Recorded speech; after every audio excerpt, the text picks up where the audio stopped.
যস্য প্রসাদ ভগবত প্রসাদ যস্য প্রসাদং নগতি কুতয়োপি ধ্যায়ং স্তুবং তস্য যশস্ত্রীসন্ধং বন্দে গুরু শ্রী চরণারবিন্দম ভজ নিতাই গৌর রাধেশ্যাম জপ হরে কৃষ্ণ হরে রাম।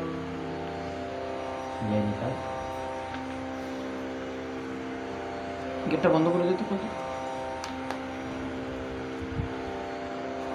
জয় নিতাই, জয় গৌর নিতাই গৌর রাধেশ্যাম হরে কৃষ্ণ। শ্রী শ্রী নরোত্তম দাস ঠাকুর বিরচিত প্রেমভক্তি চন্দ্রিকা পর্বে আজকে সপ্তম পর্বে আপনাদের সকলকে স্বাগত, প্রণাম, ধন্যবাদ। গত পর্বে আমরা আস্বাদন করেছি কি কি? রূপ সনাতন তাদের সেই যুগল উজ্জ্বলময় তনু দিয়ে নিজ ভক্তি গ্রন্থ রচনা করেছেন। নিজে ভক্তি গ্রন্থ রচনা করেছেন। কার ভক্তি গ্রন্থ? রাধাকৃষ্ণ উজ্জ্বল প্রেম, উজ্জ্বল রস, যে প্রেমের যে উজ্জ্বল রস, হ্যাঁ, সেইটাকে বর্ণনা করেছেন, তাই তো? তারপর বলছেন 10 নম্বর পয়েন্ট থেকে উনি বলছেন, যুগল কিশোর প্রেম লক্ষ্যবান যেন হেম, হেন ধন প্রকাশিল যারা, জয় রূপ সনাতন দেহ মোরে প্রেম ধন, সেরতন মোর গলে হারা। নরোত্তম দাস ঠাকুর মহাশয় রূপ সনাতনের যে সমস্ত গ্রন্থরাজি ছিল, যুগল মধুর রসাশ্রয় বলিয়া উল্লেখ করিয়াছেন এই সমস্ত গ্রন্থগুলিকে। কেন না, কারণ এই সমস্ত গ্রন্থগুলির মধ্যে যুগল ভজনের কথা তারা নিগুড়ভাবে বর্ণনা করেছেন। তাই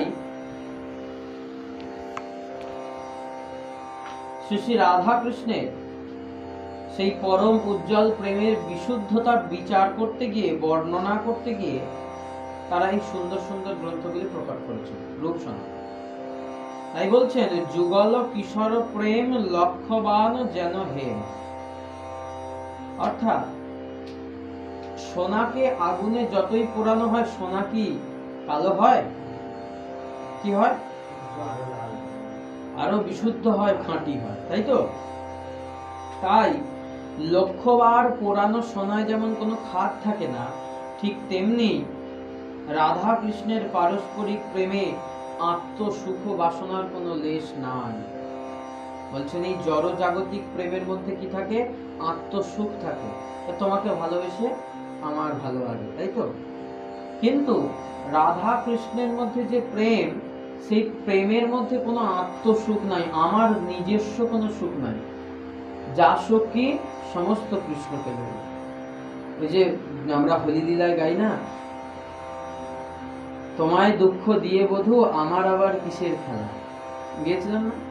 তোমায় দুঃখ দিয়ে বধূ আমার আবার কিসে, আমার সব খেলা তো তোমার সুখের লাগে, তাই তো? তাই বলছেন, নাগনি আপন দুঃখ সবে বাঞ্ছি তার সুখ, তার সুখে আমারও তাৎপর্য, মোরে যদি দিলে দুঃখ তার হইল মহাসুখ, সেই দুঃখ মোর সুখ বর্জ। এই ব্রজ সুন্দরীগণই একমাত্র এই কথাটি বলিতে পারেন, তাছাড়া আর কেউ বলিতে পারে না। তাই ব্রজগোপীদের এই রতিটি সমর্থা, তাই তারা একে সমর্থা বলেছেন। কেন? অগ্নির সহিত লৌহ তদাত্মপ্রাপ্ত হইলেও লৌহের শীতলতা ও তমগুণ অপসারিত হইয়া অগ্নির দাহিকা শক্তি প্রকাশ গুণ উহাতে সংক্রমিত হয়। লোহা প্রথম যখন ঠান্ডা থাকে, লোহার বর্ণ কিরকম থাকে? কালো। লোহা অগ্নির সংস্পর্শে এসে যখন উত্তপ্ত হয়ে যায়, তখন কি হয়? লাল হয়ে যায়, তখন তার সেই কালো বর্ণকে তমগুণের সাথে তুলনা করছেন। তার এই তমগুণ তখন কি গুণে পরিণত হয়ে যায়? অগ্নির দাহিকা শক্তিতে মিশে গিয়ে লাল বর্ণ ধারণ করে, তমগুণ চলে যায়। তাই শ্রীকৃষ্ণের সুখ বিধানের জন্য সেই অনুরাগী সখীগণ কৃষ্ণ সেবার লালসায় যখন আসেন, তাদের কি হয়? নিজেদের আত্মসুখ সব এমনি চলে যায়, আর তারা তখন মন প্রাণ দিয়ে কৃষ্ণ সেবা করে। কৃষ্ণ সেবার মধ্যে তাদের কোনো চাওয়া পাওয়া থাকে না। এই জন্য বলছেন, নাগনি আপন দুঃখ, সবে বাঞ্ছি তার সুখ। অর্থাৎ ব্রজগোপীদের কৃষ্ণ ভজন করতে তো অনেক দুঃখ ছিল, অনেক বাধা ছিল, আসতে দিত না, বাড়ির লোক মারধর করতো, তাই তো? সবে বাঞ্ছি তাহার সুখ, তবুও ব্রজগোপীরা কি চাইতো? আমার গোবিন্দ যেন সুখে থাকে, আমার প্রাণবধূ যেন সুখে থাকে, তার সুখে আমারও তাৎপর্য। মোরে যদি দিলে দুঃখ, তার হইল মহাসুখ, সেই দুঃখ মোর সুখ বর্জ। হে গোবিন্দ, তুমি যদি আমাকে, এই সংসার যদি আমাকে দুঃখ দেয়, তাহলে কি হবে? গোবিন্দের মহাসুখ হবে, আর সেই দুঃখ আমার কাছে অনেক বড় সুখ হবে। কেন? আমার দুঃখ যদি গোবিন্দ সুখে থাকে, তাহলে কি হবে? সুখে থাকে। আত্মসুখ দুঃখ গোপীর নাহিক বিচার, কৃষ্ণ সুখ হেতু চেষ্টা মনোব্যবহার। আত্মসুখ দুঃখ, নিজের আত্মা সুখ দুঃখ, সুখী হলো কি দুঃখ হলো, সেটা কিন্তু ব্রজগোপীর বিচার্য নয়। শুধু কিসের জন্য বিচার? কৃষ্ণ সুখ হেতু চেষ্টা মনোভাব। অর্থাৎ কৃষ্ণের কোথায় সুখ হবে বধূ, তোমার কিসে সুখ হবে, তার জন্য। ওই যে কুঞ্জসজ্জা, এই কুঞ্জসজ্জায় যখন সজ্জা করছেন, ফুলগুলো দিয়ে যখন সজ্জা শুরু করেছেন, ফুলের বৃন্তগুলোকে কি করেছে? কেন বের করে দিচ্ছে? যদি বাই চান্স আমার প্রাণবধূর এত সুন্দর কোমল অঙ্গে যদি ফুলের বৃন্তের আঘাত লাগে, কি হবে? ভাব, একবার ভাব যে এই জায়গা থেকে, হ্যাঁ, ব্রজগোপীদের সেবার ভাবটা কোন লেভেলে গিয়ে তাদের সেবা করে। একটা ফুল নিবেদন, আমরা তো এরকম করে ফুলটা ছুঁড়ে দেন ঠাকুর, বাউন ঠাকুর ফুলটা এরকম করে ছুঁড়ে দেন, এখন তো এরকম করে ছুঁড়ে, তাই তো? কিন্তু কি হয়? সেবা সুখে। এই জন্য বলছেন, যারা মরমী সখী মরম জেনে সেবা করে। কৃষ্ণ বিনা আর সব করি পরিত্যাগ, কৃষ্ণ সুখ হেতু করে শুদ্ধ অনুরাগ।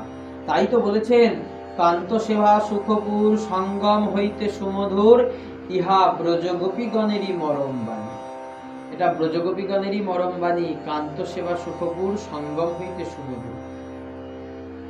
নারী পুরুষের মিলনের থেকেও কান্তা ভাবে গোবিন্দের সেবা করাটা অতি সুন্দর, তার মতো সেবা হয়। তখন ব্রজসুন্দরীগণের মনে হয়েছিল, যখন গোবিন্দ বৃন্দাবন ছেড়ে মথুরা গমন করলেন, তাদের নিদারুণ বিরহের কথা ভাগবতে বর্ণনা করা আছে। কিন্তু কোন ভক্তের প্রাণে প্রাণ ধারণ করাই সম্ভব নয় এই রকম বিরহ কথা শুনে। আমরা শুনেছি না ভ্রমর গীতের সময় রাধারানী ব্রজগোপীদের বিরহ, তাই তো? তারপরে অক্রুর যখন নিয়ে চলে গেলেন, তারপরে তারও আগে যে বিরহ হয়েছিল না, শুনেছি আমি বিরহের গল্পগুলো। কিন্তু ব্রজবালাগণ তখনও প্রাণ রক্ষা করিয়াছিলেন। কেন? কারণ তাদের একমাত্রই প্রাণ, একমাত্রই কামনা হলো কৃষ্ণের সুখ বিধান। কৃষ্ণের সুখ বিধানের জন্য তারা কি করেছিল? নিজেদের এই দুঃখময় জীবনেও তারা বেঁচে ছিল। তারা যদি প্রাণ হারাইতো, তাহলে তাদের অভাবে তো তাদের প্রাণবধূ কৃষ্ণ পর্যন্ত কি হবে? দুঃখ পাবে। এই জন্য এইটি তাদের প্রাণ রক্ষার একমাত্র হেতু ছিল। তাই আত্মসুখ তারা কখনো কামনা করেনি। প্রিয়া প্রিয় সঙ্গীহীনা, প্রিয় প্রিয়া সঙ্গ বিনা, নাহি জিয়ে এ সত্য প্রমাণ, মোর দশা শুনে যাবে, তার এই দশা হবে, এই ভয়ে দহে রাখো প্রাণ। তাই বললেন, প্রিয়া প্রিয় সঙ্গহীনা, প্রিয়ার কাছ থেকে প্রিয় চলে গেছেন, ব্রজগোপীদের কাছ থেকে গোবিন্দ চলে গেছেন। প্রিয় প্রিয়া সঙ্গ বিনা, অর্থাৎ গোবিন্দ তার প্রিয়া ব্রজগোপীদের সঙ্গ বিনা, নাহি যে এ সত্য প্রমাণ, বাঁচতে পারে না, এটা সত্য প্রমাণ। পারেও নি তো, গোবিন্দ ছটফট করেছেন, ব্রজগোপীরাও ছটফট করেছেন। মোর দশা শুনে যাবে তার এই দশা হবে। রাধারানী বলছেন আমার দশা যেমন হয়েছে কৃষ্ণ বিরহে কাঁদতে কাঁদতে, আমাকে যেমন কৃষ্ণ কলঙ্কিনী বলছে, তারও তেমন এই দশা হবে। এই ভয়ে দোহে রাখে প্রাণ, এই ভয়ে দোহে রাখে প্রাণ। এদিকে বৃন্দাবনে রাধারানী কেঁদে কেঁদে যদি প্রাণ ত্যাগ করেন, ওদিকে গোবিন্দের কাছে তো খবর যাবে, যাবে তো, গেলে কি হবে? গোবিন্দ তো কষ্ট, তাই বললেন মোর দশা শুনে যাবে তারই দশা হবে, এই ভয়ে দোহে রাখো প্রাণ। আমার কষ্টের কথা শুনলে তার তো কষ্ট হবে, এই ভয়ে রাধারানী বেঁচে আছে। এই সর্বোপরি শ্রীমতী রাধা রানীর মাদনাক্ষ মহাভাব, অতি সুখ্যাতি রূপে এই যে মাদনাক্ষ মহাভাব রাধা প্রেম, এই প্রেম তিনি বর্ণনা করেছেন। রূপ সনাতন তাদের শ্রীগ্রন্থে রাধা মাধবের প্রেমের বিশুদ্ধ দৃষ্টান্ত বর্ণনা করেছেন। কোনো অশুদ্ধি তার মধ্যে নেই, পুরো বিশুদ্ধ প্রেম।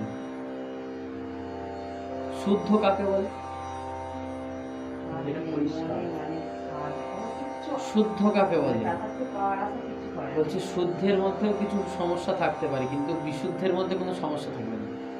বিশুদ্ধ প্রথমে শুদ্ধ করে, তারপরে পরিশুদ্ধ করে।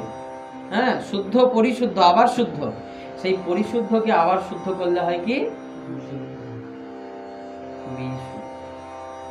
তিন ধাপ।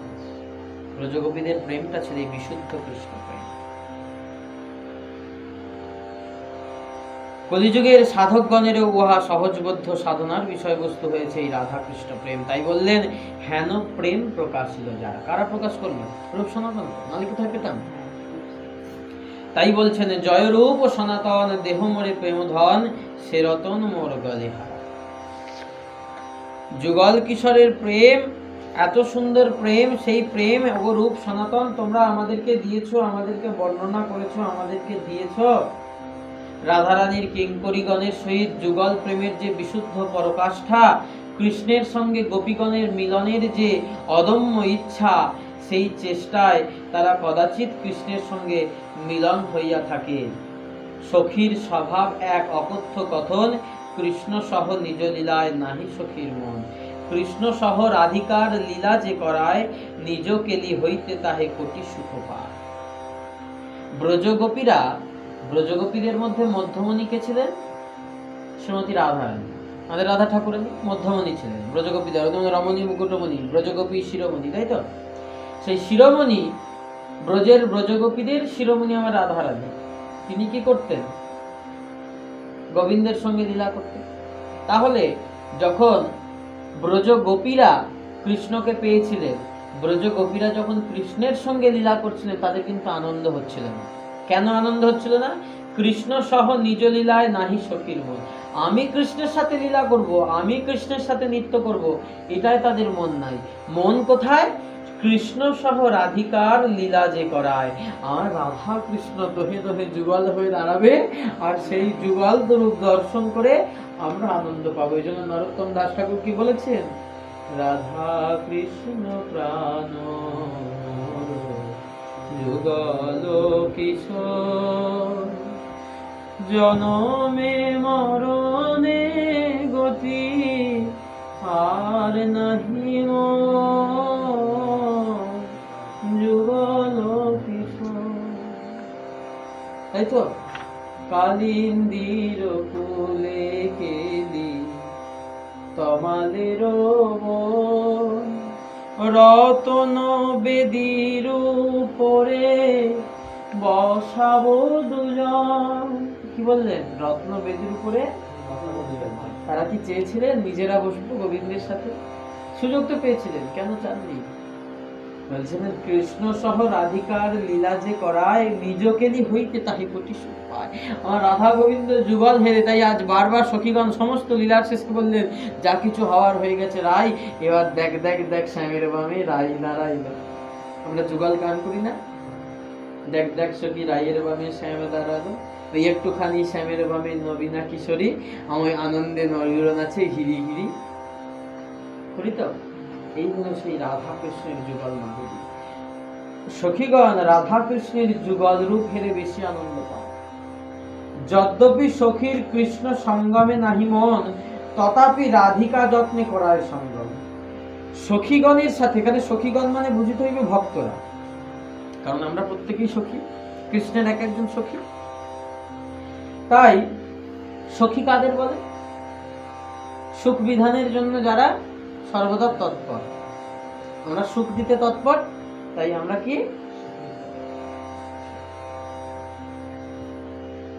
তাই যদ্যপি সখীর কৃষ্ণ সঙ্গমে নাহি মন, আমার সাথে কৃষ্ণের মিলন হবে এটাতে সখীর মন নাই, আমাকে কৃষ্ণ জড়িয়ে ধরবে এটাই মন নাই।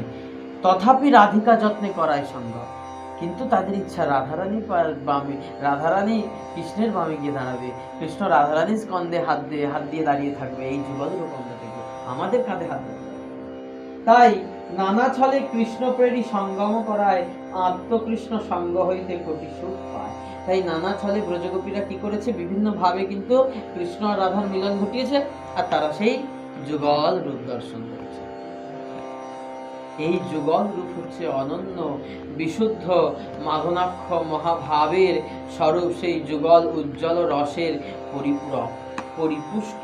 তাই এই তাসাবার প্রেম দেখে আমার কৃষ্ণ হন অতি তুষ্ট। আর গৌড়ীয় বৈষ্ণবগণের মধ্যে পরম আকাঙ্ক্ষিত সাধ্য বস্তু এই অনর্পিত চরিন চিরাত, যা চিরকাল অনর্পিত ছিল, সেই প্রেম, সেই মাধনাক্ষ মহাভাব, সেই যুগল উজ্জ্বল রস, সেইটি দিতে কে ছুটে এলেন গোলকের বৃন্দাবন থেকে? ওই শান্তিপুরের বুড়ামালি করিয়া বৈকুণ্ঠর বাগানো খালি করিয়া আনিল একো চারা। তাই তো, নিতাইও মালিরে পাইয়া চারা তার হাতে দিয়া যতনে রপিত কইল নারা। তাই তো, ভক্তি জল দিয়ে গাছ বাড়ছে, গাছের নাম কি? বাড়িল চৈতন্য তরু মানি, সেই চৈতন্য মহাপ্রভু সেই এসে আমাদের কি করলেন?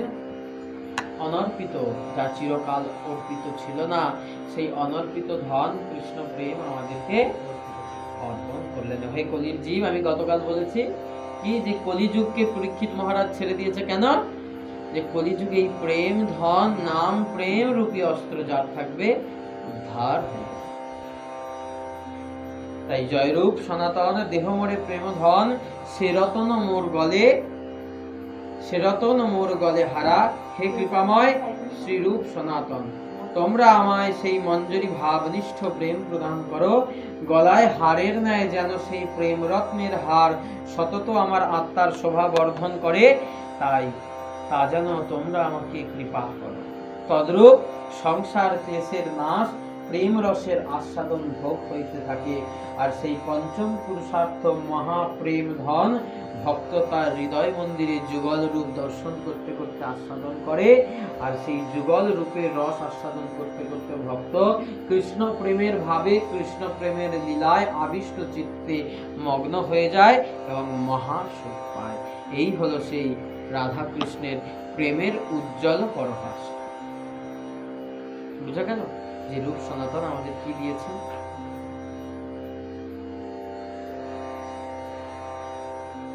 জয় নিতাই, জয় গৌর নিতাই গৌর রাধেশ্যাম।